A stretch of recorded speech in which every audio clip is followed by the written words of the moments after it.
Frères et sœurs, chers amis, je vous adresse mes salutations en Jésus-Christ le Seigneur.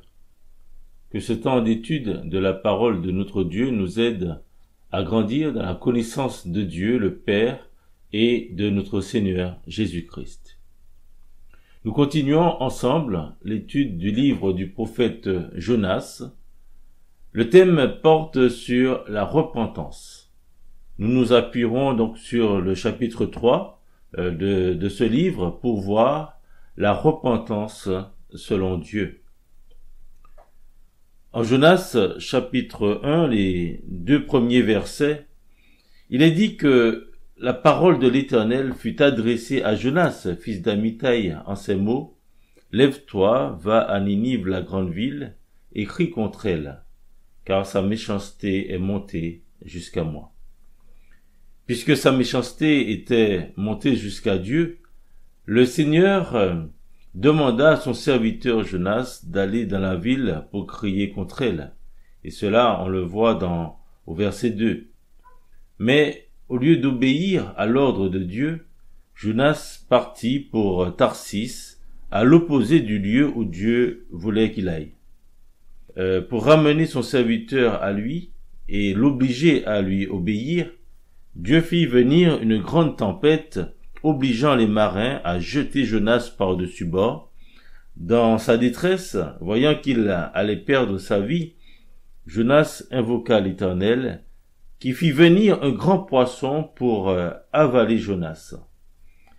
Et voyant la miséricorde de Dieu envers lui, Jonas, dans le ventre du grand poisson, réaffirme sa foi en Dieu et lui promet d'accomplir les vœux qu'il lui avait faits, au verset 10 du chapitre 2.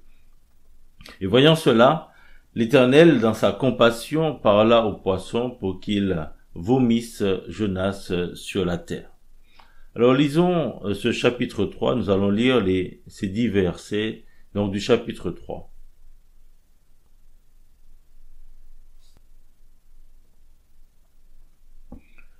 Jonas chapitre 3, verset 1. La parole de l'Éternel fut adressée à Jonas une seconde fois en ces mots. « Lève-toi, va à Ninive, la grande ville, et proclame-y la publication que je t'ordonne. » Et Jonas se leva et alla à Ninive selon la parole de l'Éternel. Or Ninive était une très grande ville de 3 jours de marche. Jonas fit d'abord dans la ville une journée de marche. Il criait et disait: « Encore 40 jours, et Ninive est détruite. » Les gens de Ninive crurent à Dieu. Ils publièrent un jeûne et se revêtirent de sacs, depuis les plus grands jusqu'aux plus petits. La chose parvint au roi de Ninive. Il se leva de son trône, ôta son manteau, se couvrit d'un sac et s'assit sur la cendre.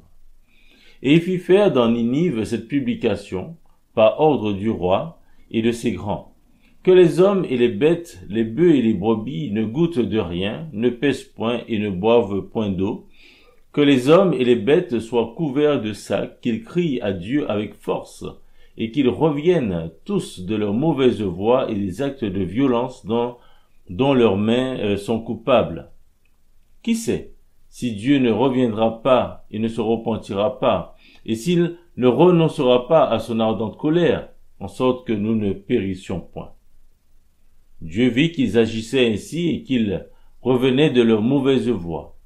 Alors Dieu se repentit du mal qu'il avait résolu de leur faire, et il ne le fit pas. À 3 reprises, l'Éternel précisa que Ninive était une grande ville. Donc, dans Jonas chapitre 1 verset 2, au chapitre 3 verset 2, et au chapitre 4 verset 11. Ninive a été bâtie du temps de Nimrod, et cela on le voit dans Genèse chapitre 10 verset 11. Située sur la rive gauche du Tigre, près de la ville actuelle de Moussoul. Elle est à environ 450 km au nord de Babylone et 800 km au nord-est d'Israël. Ninive était la capitale de l'empire assyrien. Elle faisait entre 80 et 100 km de circonférence, et la population donc en ce temps-là était de plus de 600 000 habitants, selon Jonas chapitre 4 verset 11. Selon Jonas, chapitre 4, verset 11. Le Seigneur Dieu avait vu la méchanceté du peuple de Ninive, comme on l'a vu au chapitre 1, verset 2. Les Ninivites étaient un peuple sanguinaire, idolâtre, qui massacrait sans pitié hommes, femmes ou enfants. Et un siècle après la prédication de Jonas et la repentance des Ninivites, ceux-ci vont retomber dans l'idolâtrie et dans la cruauté. Le prophète Nahum en parle dans son livre et donne les raisons pour lesquelles Dieu jugera ce peuple et provoquera sa chute par le biais des Babyloniens vers 612 avant Jésus-Christ. Alors on peut lire quelques versets de Nahum, chapitre 2, les versets 12 à 13.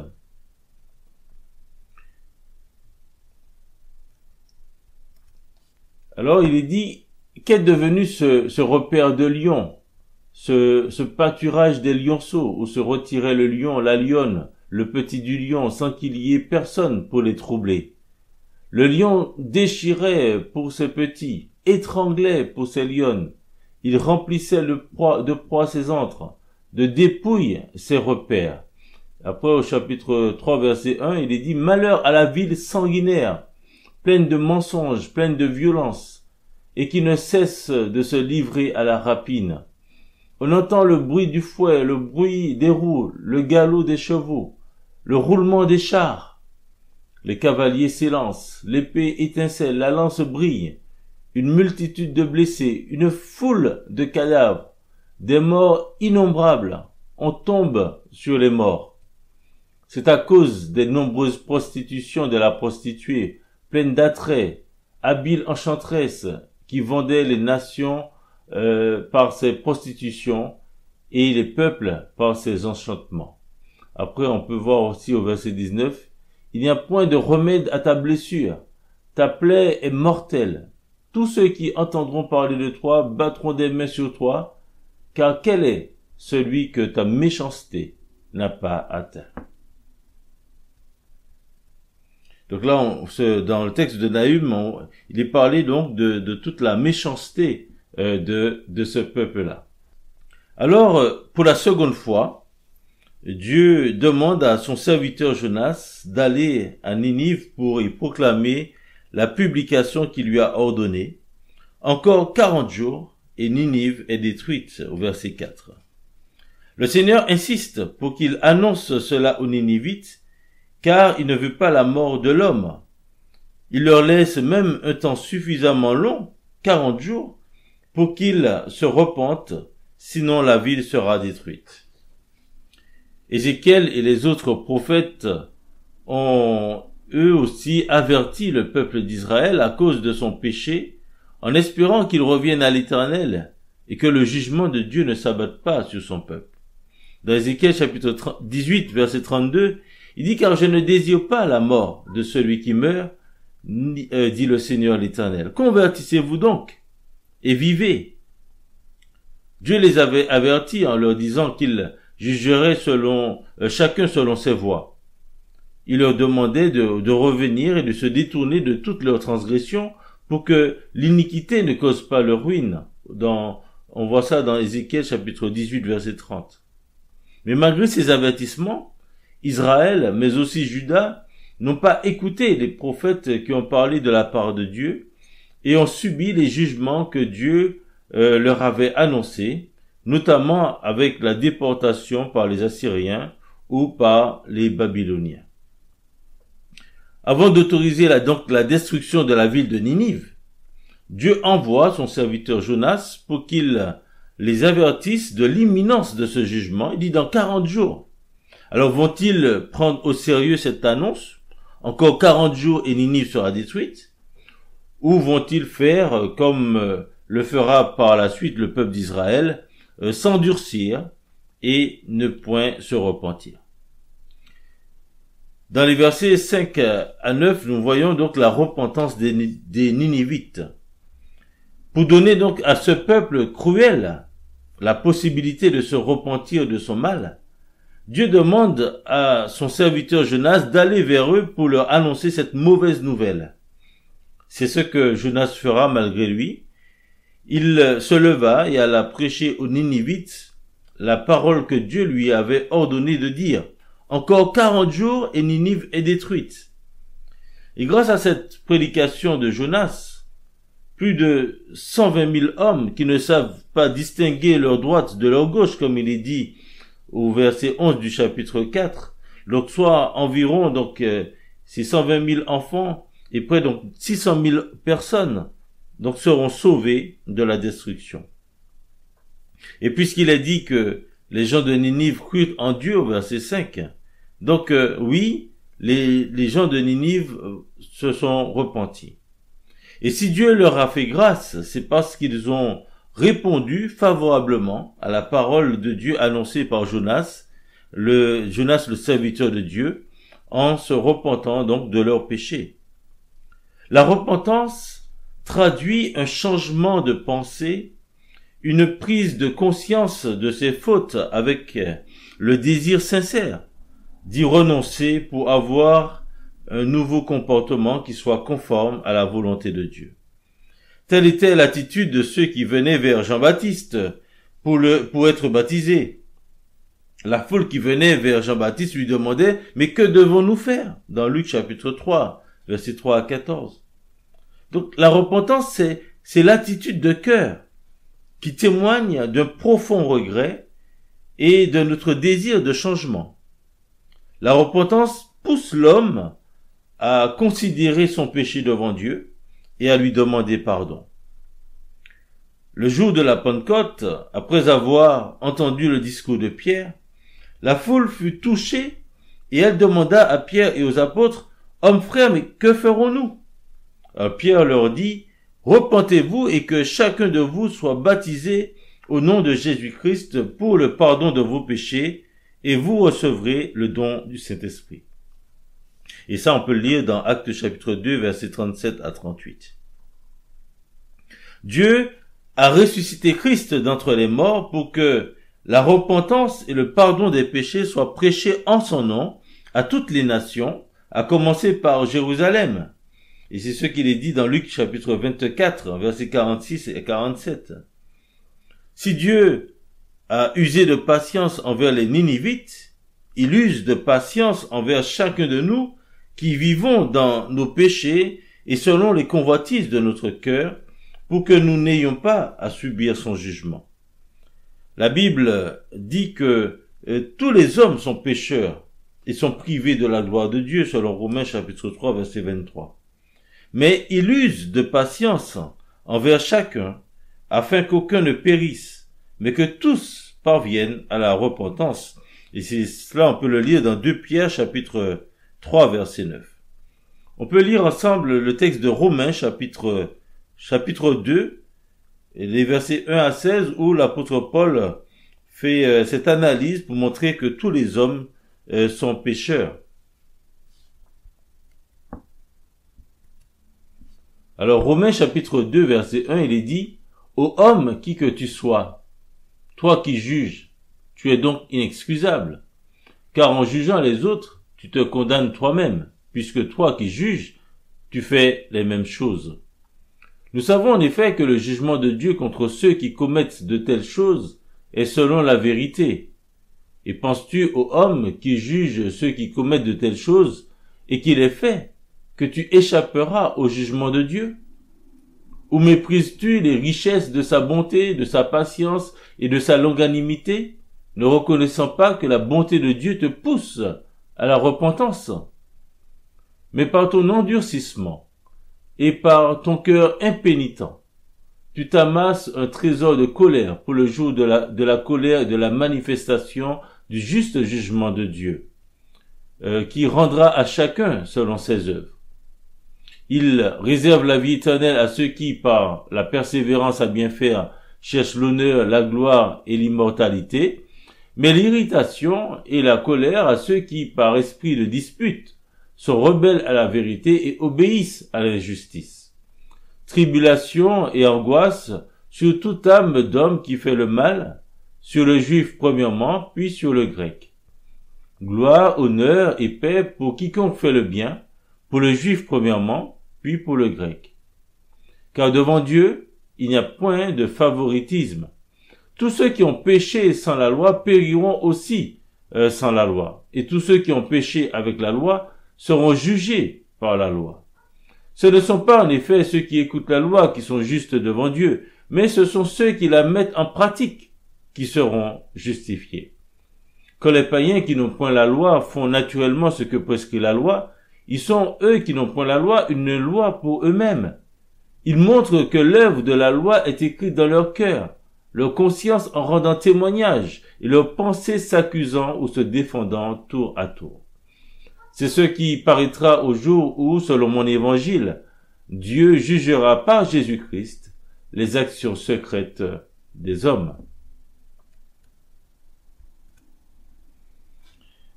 Oui, le Seigneur nous appelle tous à la repentance. Et pour que Dieu accorde son pardon à l'homme, il faut que celui-ci manifeste une réelle repentance. C'est ce qu'on va voir dans ces versets 5 à 9. Et comme les Ninivites, repentons-nous sincèrement en croyant en Dieu, en nous humiliant devant Dieu, en criant à Dieu avec force, mais aussi en abandonnant nos péchés. La première des choses, c'est de croire en Dieu. Ces habitants de Ninive ont cru en Dieu car ils croyaient que ce que disait Jonas était la parole de Dieu. En entendant ces paroles, encore 40 jours et Ninive est détruite, ils n'ont pas dit que c'était des blagues, des balivernes. Ils ont pris au sérieux ces paroles et ils ont cru que s'ils ne faisaient rien, effectivement, la ville sera détruite dans 40 jours. Donc lorsque nous entendons, oui, comme il est dit dans 2 Pierre chapitre 3 versets 10 à 11, que le jour du Seigneur viendra comme un voleur.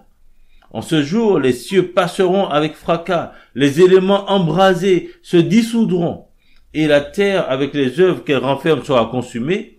Puisque tout cela est en voie de dissolution, combien il est dit votre conduite et votre piété doivent être saintes.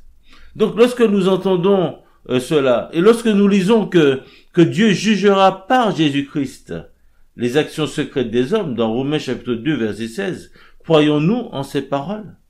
Et cherchons-nous à mettre notre vie en règle avec Dieu avant qu'il ne soit trop tard? Les Ninivites crurent à Dieu parce qu'ils croyaient que ce que Jonas avait annoncé était réellement la parole de Dieu. Donc il faut croire en ce que dit Dieu dans sa parole. Il faut aussi s'humilier devant lui. Les gens de Ninive qui crurent à Dieu se revêtirent de sacs, et le roi demanda que dans tout le pays, que les hommes et les bêtes soient couverts de sacs pour témoigner de leur profonde humilité. Même le roi s'humilia devant Dieu en enlevant ses habits royaux pour se couvrir d'un sac et en s'asseyant sur la cendre, comme il est dit au verset 6. Et puisque devant Dieu il n'y a pas de favoritisme, comme on l'a lu dans Romains chapitre 2, verset 11, que l'on soit pauvre ou riche, le Seigneur attend la même disposition de cœur devant lui de tout homme.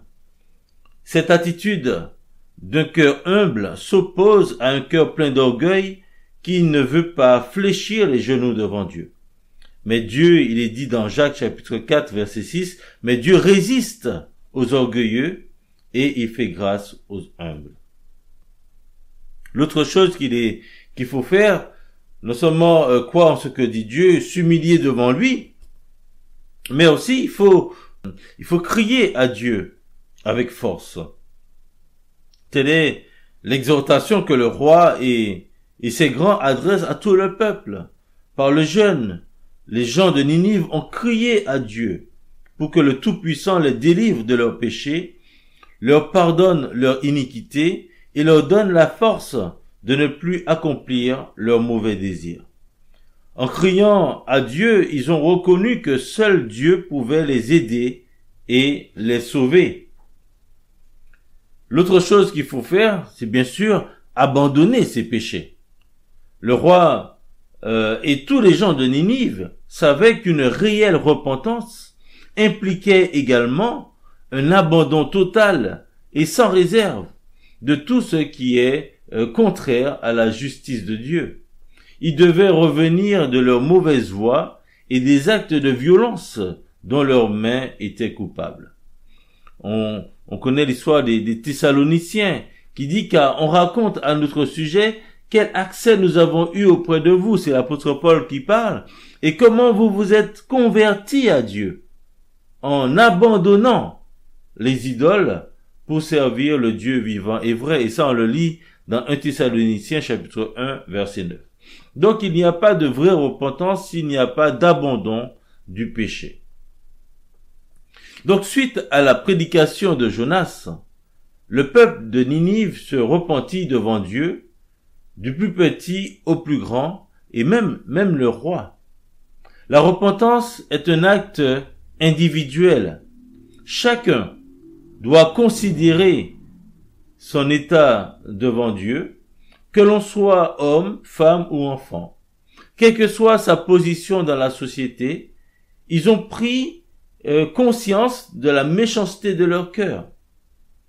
Ils ont compris que la destruction de la ville était la conséquence de chacun en particulier, la conséquence de la vie de chacun en particulier. Chaque Ninivite a porté pour lui-même la responsabilité de son péché. Leur repentance était sincère, car Jésus lui-même a rendu témoignage de cela en disant aux religieux de son époque que les hommes de Ninive se lèveront au jour du jugement avec cette génération et la condamneront parce qu'ils se repentirent de la prédication de Jonas. Et voici, il y a ici plus que Jonas, nous dit le Seigneur Jésus-Christ dans Matthieu chapitre 12, verset 41. La repentance individuelle des Ninivites a permis une repentance de l'ensemble de la ville. Et ça, on le voit au verset 7. Si nous voulons un changement dans notre ville, commençons par nous repentir de nos péchés afin d'avoir une influence sur nos concitoyens. La repentance est l'attitude de cœur que Dieu attend des hommes lorsqu'ils pêchent. Et pour Ninive, la conséquence de ses péchés était sa destruction. Mais à cause de sa miséricorde, le jugement de Dieu n'a pas frappé les Ninivites parce qu'ils se sont repentis sincèrement. Mais malheureusement, près de 100 ans après, à cause des actes de violence dont ils seront coupables, la ville de Ninive sera détruite par les Babyloniens en 612 avant Jésus-Christ parce qu'ils ont recommencé leurs actes de violence. Et cela, on l'a lu en partie dans Nahum.